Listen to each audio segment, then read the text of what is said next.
नमस्कार, जय हिंद दोस्तों।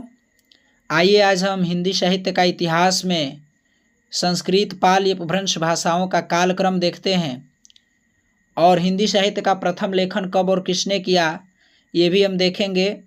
जो ईएमआरएस की भर्ती हो या टीजीटी, पीजीटी हो यूपी का, या एनवीएस, कोई भी टीचर की वैकेंसी हिंदी के लिए जहाँ से निकलती है और हिंदी साहित्य का इतिहास पूछा जाता है तो यहाँ से क्वेश्चन बहुत बार पूछा गया है।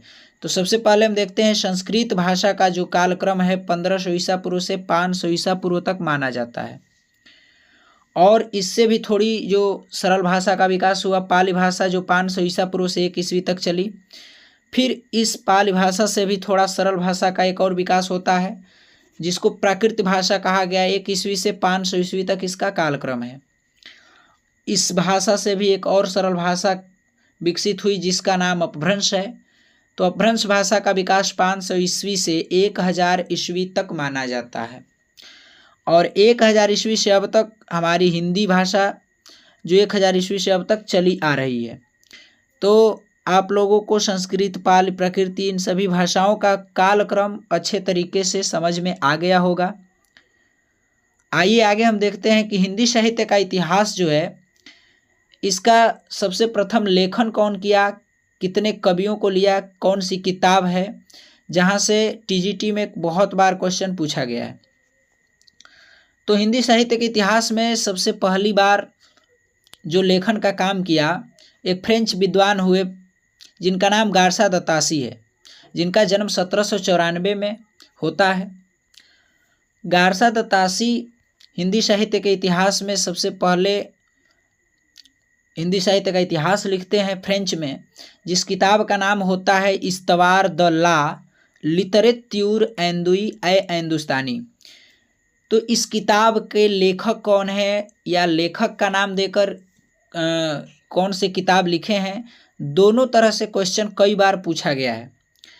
हिंदी साहित्य का इतिहास का जो पढ़ने का तरीका है वो ये है कि हम उस टॉपिक को पढ़ें जहाँ से क्वेश्चन बहुत बार रिपीट किया गया है या आने की संभावना है। तो इस्तवार द ला लिटरेत्यूर एंदुई ए एंदुस्तानी जो किताब है, सबसे पहले हिंदी साहित्य का इतिहास लेखन में फ्रेंच के एक विद्वान गारसा द तासी द्वारा लिखा गया है, जो हिंदी साहित्य का प्रथम लेखन माना जाता है। तो इस किताब का नाम आप लोग याद रखेंगे। आगे देखते हैं, इसका 2 संस्करण में प्रकाशन होता है। तो प्रथम संस्करण जो प्रकाशित हुआ 1839 में हुआ, बहुत ही महत्वपूर्ण ये डेट भी जो कई बार पूछा गया है परीक्षाओं में। तो इस किताब का संस्करण 2 है, जो पहला संस्करण का प्रकाशन 1839 में हुआ और इसका 2 भाग है। प्रथम संस्करण का 2 भाग, जो पहला भाग है 1839 में और दूसरा भाग जो है 1847 में प्रकाशित होता है। तो ये डेट भी आप याद रखेंगे।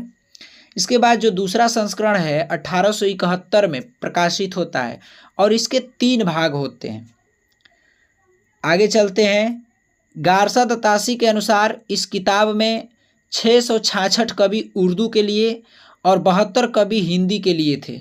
पूरे 738 कवि लिए थे इस्तवार द ला लिटरेत्यूर एंदुई ए एंदुस्तानी किताब में।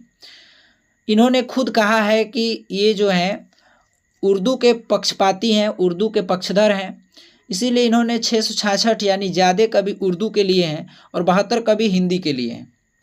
और इन सभी 738 कवियों का जीवन परिचय और उनका काव्य संकलन इस किताब में संकलित करते हैं। आगे चलते हैं। कालक्रम का ध्यान इन्होंने नहीं रखा, जो ये त्रुटि माना गया है। एलेस वार्ष्णेय ने, एक विद्वान हुए एलेस वार्ष्णेय, जो इस्तवार द ला लिटरेत्यूर एंदुई ए एंदुस्तानी का 1952 में हिंदी में अनुवाद किया।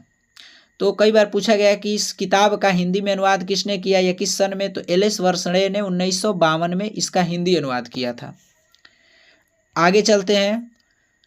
आगे मिश्र बंधु जो 3 सहोदर भाई होते हैं, इनको बिहारी बंधु भी कहा जाता है। मिश्र बंधु से बहुत बार क्वेश्चन पूछा जाता है।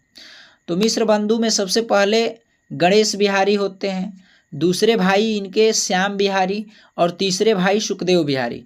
तो इनका कई बार टीजीटी में कालक्रम पूछा गया है कि सबसे पहले कौन किसका नाम आता है, तो गणेश बिहारी, श्याम बिहारी और सुखदेव बिहारी याद रखेंगे।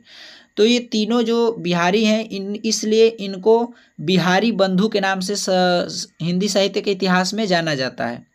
ये तीनों आपस में भाई होते हैं, गणेश बिहारी, श्याम बिहारी, सुखदेव बिहारी, जो बिहारी बंधु के नाम से जाने जाते हैं। इनके द्वारा 2 पुस्तकें बहुत प्रसिद्ध हुई हिंदी साहित्य लेखन के लिए, जो कई बार इनके किताबों का नाम पूछा गया है या लेखक का नाम भी पूछा गया है। तो पहली जो किताब इन्होंने लिखा हिंदी नवरत्न, 1910 ईस्वी में हिंदी नवरत्न नामक एक पुस्तक लिखते हैं ये लोग। उसके बाद दूसरी किताब जो मिश्र बंधु विनोद, जिसको हिंदी साहित्य का इतिहास तथा कवि कीर्तन भी कहा जाता है। तो हिंदी नवरत्न का सन कई बार पूछा गया कि हिंदी नवरत्न कब प्रकाशित हुई, 1910 में। लेखक कौन है, बिहारी बंधु, गणेश बिहारी, श्याम बिहारी, सुखदेव बिहारी, तीनों सहोदर भाई होते हैं। तो इनके द्वारा 2 पुस्तकों का नाम हिंदी नवरत्न और मिश्र बंधु विनोद, हिंदी साहित्य का इतिहास तथा कवि कीर्तन। आगे देखते हैं कि हिंदी नवरत्न में इन्होंने 9 कवियों को लिया है। जो हिंदी नवरत्न किताब इन्होंने लिखी उसमें 9 कवियों को लिया है, जिसको 3 भागों में बांटा है, बृहत्त्रयी, मध्यत्रयी, लघुत्रयी। कई बार पूछा गया है बृहत्त्रयी में कवियों को कौन कौन से कवि को इन्होंने लिया था। तो बृहत्त्रयी में इन्होंने तुलसीदास, सूरदास और देव को लिया था। मध्यत्रयी में इन्होंने बिहारी को, केशव को और त्रिपाठी जी को लिया था। तो मतिराम भूषण को इन्होंने एक ही बार में त्रिपाठी बंधु के नाम से कहा है। तो बिहारी, केशव, त्रिपाठी मध्यत्रयी में है। लघुत्रयी में कबीर दास, चंद्र बरदाई और हरिश्चंद्र, इन 3 कवियों को लिया है। जो हिंदी नवरत्न में ये कवियों को इनके काव्य संकलनों को, इनके जीवन परिचय को प्रस्तुत किया इन्होंने, इसीलिए इस किताब का नाम हिंदी नवरत्न रखा गया। आगे बढ़ते हैं। मिश्र बंधु विनोद ग्रंथ जो है कुल 4 भागों में प्रकाशित है, जो दूसरी किताब है। तो मिश्र बंधु विनोद का प्रथम 3 भाग जो सन 1913 में प्रकाशित होता है। उसके बाद चतुर्थ भाग जो है 1934 में प्रकाशित होता है। इस ग्रंथ में कुल मिलाकर 5000 कवियों का परिचय दिया गया है। इन 4591 है, लेकिन 5000 कवि मान लिया जाता है। कई बार ये पूछा गया है कि मिश्र बंधु विनोद में कितने कवियों को लिया था, तो 5000 कवियों को लिया था। तो 5000 कवियों का जीवन परिचय इस किताब में इन्होंने दिया है। अगर आपको वीडियो अच्छा लग रहा हो तो हमारे चैनल शक्ति एजुकेशन को सब्सक्राइब करें। इस पे हिंदी साहित्य का इतिहास और हिंदी व्याकरण, EMRS, TGT, PGT के लिए संपूर्ण निःशुल्क आपको प्राप्त होगी। तो इसलिए आपको अगर अच्छा लगे तो इसको लाइक, सब्सक्राइब, शेयर ज़रूर करें।